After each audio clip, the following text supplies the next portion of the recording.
Hi, I'm Michaela and welcome back to Learn with Michaela. Today we are going to be looking at a C1 level English story called The Last Letter. So let's jump right into the story. When Eleanor stumbled upon the faded envelope buried beneath a loose floorboard in her grandmother's attic, she felt an inexplicable sense of anticipation. The attic, usually a place of dusty neglect, seemed suddenly alive with secrets whispering through the rafters. The handwriting on the envelope was elegant, painstakingly neat, yet trembled with the unmistakable hesitancy of emotion. Without hesitation, Eleanor prized it open, careful not to tear the brittle paper. Inside was a letter, dated November 1927, addressed to a My Dearest Isabel. Curiosity prickling at her skin, Eleanor sat back on her heels and began to read.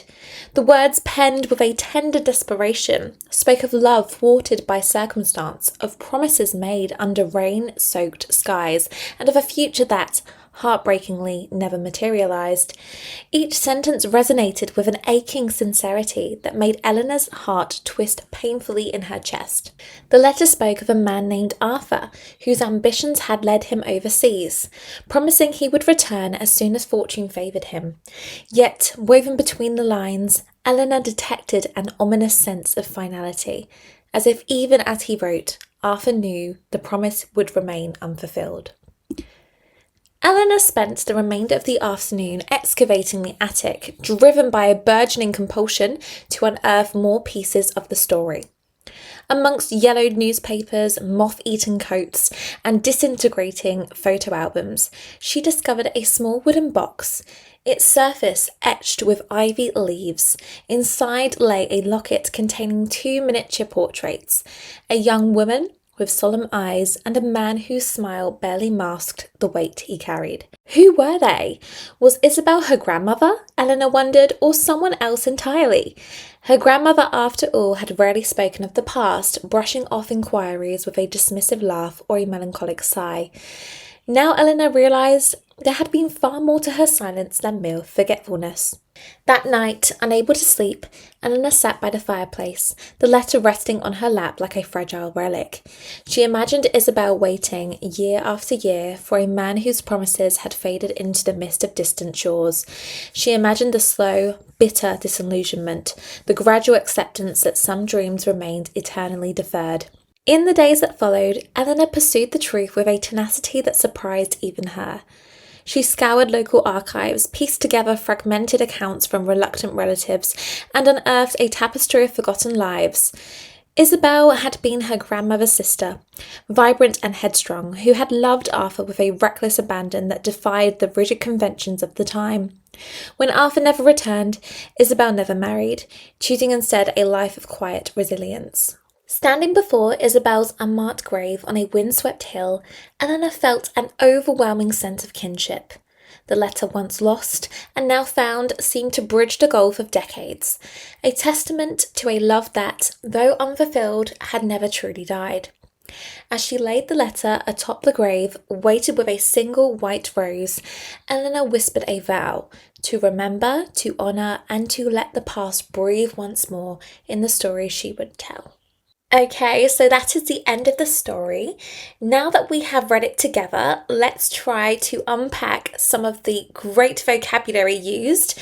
And this will be very useful not just to pick out of the story, but also to perhaps start using in your C1 writing. Inexplicable, something you cannot explain or understand. Anticipation, a feeling of excitement about something that is going to happen. Rafters, the wooden beams that support a roof. Elegant, beautiful and graceful in appearance or style.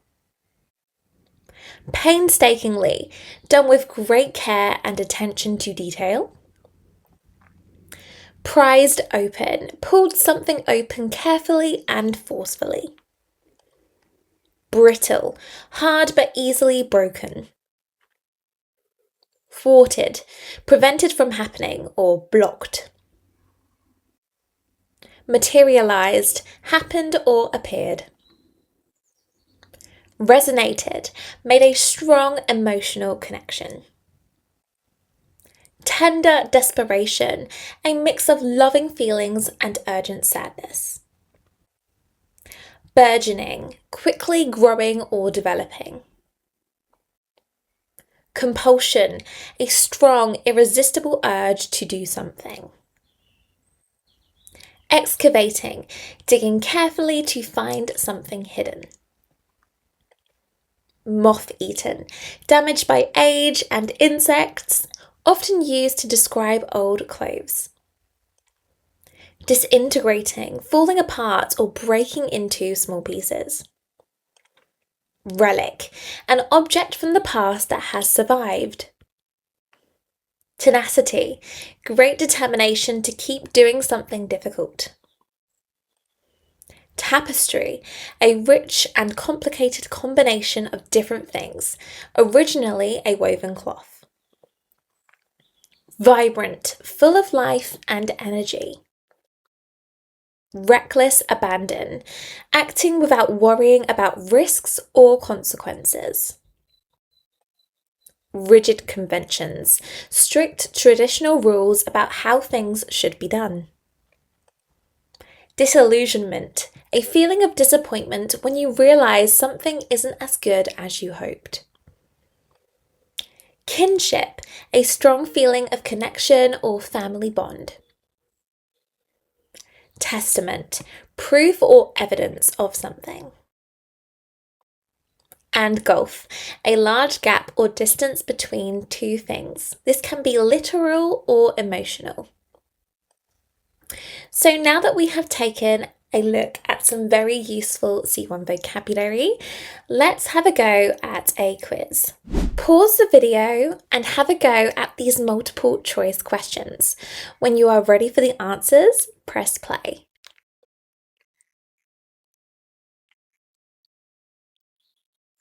Here are the answers. Here is another exercise. For this exercise, you need to fill in the blanks with the correct word.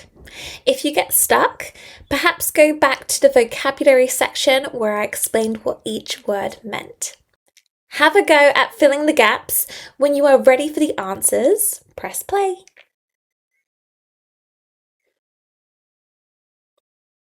Here are the answers. For this exercise, you need to match the words to their meanings. Have a go at the exercise, and when you are ready for the answers, press play.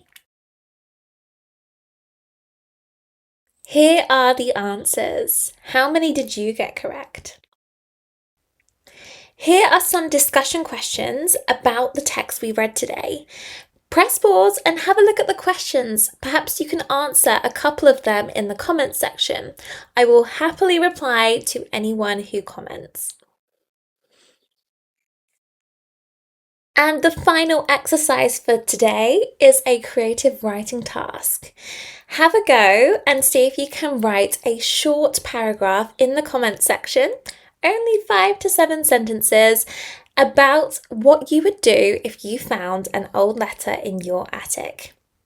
I am so looking forward to reading your answers. Don't forget to put them in the comments section.